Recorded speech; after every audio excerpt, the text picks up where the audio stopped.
Hello, नमस्कार और आप सभी का स्वागत है मेरे इस चैनल कोर्से में। और पिछली श्रृंखला को आगे बढ़ाते हुए मैं आज जो टेरिटोरियल डिस्प्यूट है पेंडिंग आईसीजे में उसके बारे में बात करना चाहूँगा। तो शुरू करते हैं आज के केस के बारे में। ये है sovereignty dispute, sovereignty over the Sapodilla case, Belize versus Honduras. तो ये बेसिकली डिस्प्यूट है जो आईसीजे के पास पेंडिंग है। मेन डिस्प्यूट है कि the case centres on the sovereignty over a group of small strategically and economically valuable case in the Gulf of Honduras, situated at the southern tip of the Belize Barrier Reef. बेलीज जो है वो institute करता है proceeding against हॉन्डुरास 2022 के अंत में to officially declare its sovereignty over the island. यानी कि अगर हम इसको हिंदी में अनुवाद करें कि कुछ इकोनॉमिकली वैल्यूबल केस जो है गल्फ ऑफ हॉन्डुरास में, उसके कुछ स्मॉल ग्रुप ऑफ एरियाज पे जो है वो सोवरेनिटी क्लेम करता है बेलीज। और ये केस जो है वो पेंडिंग है। करंट स्टेटस में इसकी ऑर्डर की बात करूं तो ऑर्डर जो है वो मेरे हिसाब से 16 अप्रैल 2026 को ये कंक्लूजन ऑर्डर आया है, जो इंटरनेशनल कोर्ट ऑफ जस्टिस जो है उनका ये ऑर्डर है। केस टाइटल ये है sovereignty over the Sapodilla case. Litigant Clement जो है बेलीज वर्सेस हॉन्डुरास। और जो ऑर्डर है प्रेसिडेंट के माध्यम से जो पास किया है, after deliberation having regard to article 48 and 62 of the statute of the code and to article 44 and 85 of the rules of the code, having regard to the application filed by the registry of the court on 16th November 2022, whereby Belize instituted proceedings against the Republic of Honduras with regard to the dispute concerning the sovereignty over the Sapodia case referred to by the Honduras as the case of the Zapotilos, and having regard to the application for permission to intervene in the case under Article 62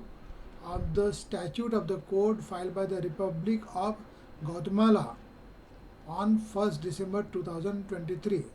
तो ये जब ये case चल रहा था उसमें एक अर्जी फाइल की जाती है रिपब्लिक ऑफ ग्वाटेमाला से इंटरवेंशन की आर्टिकल 62 के तहत, ये उसका जिक्र है। And having regard to the judgment delivered on 16th March 2026, whereby the court decided that Guatemala was permitted to intervene as a non-party in the case pursuant to the Article 62 of the statute to the extent and for the purpose set out in the judgment. Having regard to the order of 19th March, whereby the court fixed 19th May 2026 as the time limit for submission of the written statement by the Guatemala and 20th July 26 as the time limit within which the parties may, if so desire, furnish their written observation on the written statement of the Guatemala। तो ये basically time limit fix की जाती है जहाँ पे return submissions वगैरह जो rival parties है उनको समय दिया जाता है। And where by the letter dated 24th March 2026 the agent of the Honduras communicated a request for of his government that the time limit for the submission of the written observation of the parties under Article 85 para 1 of the rules of the court be extended by 3 months, namely 20th October, and whereas the agent in the letter expressed the view that such an extension was necessary, तो एक अर्जी और file की जाती है जहाँ पे Honduras जो है एक्सटेंशन ऑफ टाइम मांगता है कि भाई हमें जो रिटर्न सबमिशंस वगैरह है वो फाइल करने की समय सीमा बढ़ाई दी जाए। और अंततः by another letter dated 30th March, the agent of the Belize stated that his government opposed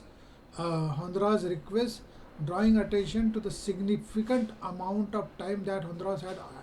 had to study the written pleadings submitted in the case, and having previously received access to them under Article 53, Para 1 of the Rules of the Code, and whereas the agent also observed that the court's order of 19th March 2026 already had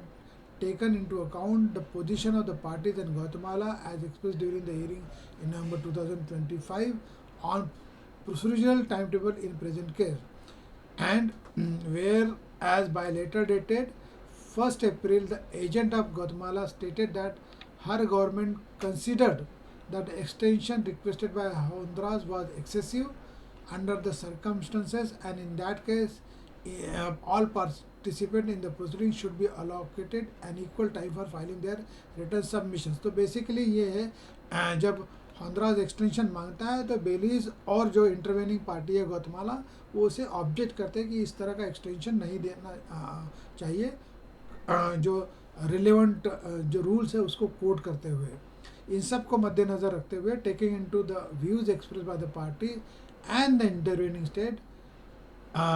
extend to 19 June 2026 the time limit for submission by the Republic of Guatemala of the written statement, यानी court extension दे देती है, और extend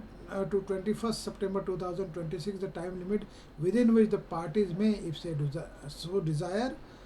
furnish their written observation on the written statement of the Republic of Guatemala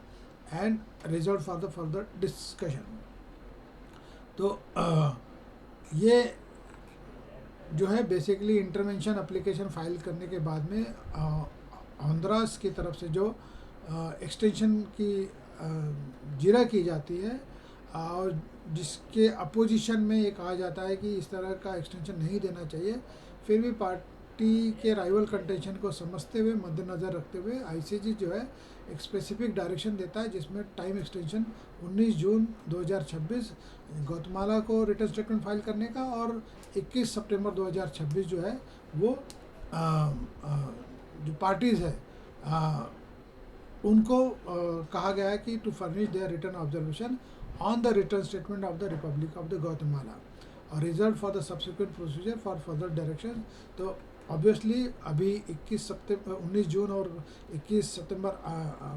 आया नहीं है, हम मई महीने में बैठे हुए हैं, तो आगे इसमें जो कार्रवाई होगी जिस पे ये सोवरेनिटी क्लेम है इसका क्या हश्र होता है, तो आने वाले दिनों में मैं इसके ऊपर ज़रूर आप टिप्पणी करूँगा और आपके सामने इसे पेश करूँगा। तो इस लिहाज से मैंने सोचा कि ये आपकी जानकारी में लाऊं, क्योंकि मैंने जैसे कहा है कि मेरी कोशिश रहेगी कि आईसीजे के सामने जितनी जिरह या डिस्प्यूट्स पेंडिंग हैं इंटरनेशनल बॉर्डर मैरिटाइम टेरिटरी को लेके या लैंड टेरिटरी को लेके, वो मैं आपके सामने पेश करूं, इस लिहाज से ये वीडियो बनाया। तो आज के लिए इतना ही, फिर मिलूँगा अगले वीडियो में ऐसे ही किसी इंटरनेशनल बॉर्डर डिस्प्यूट या मैरिटाइम टेरिटरी जो आईसीजे के पास निलंबित है या लंबित है किसी न किसी निर्णय के लिए। तो आज के लिए इतना ही, धन्यवाद, have a nice day and good bye.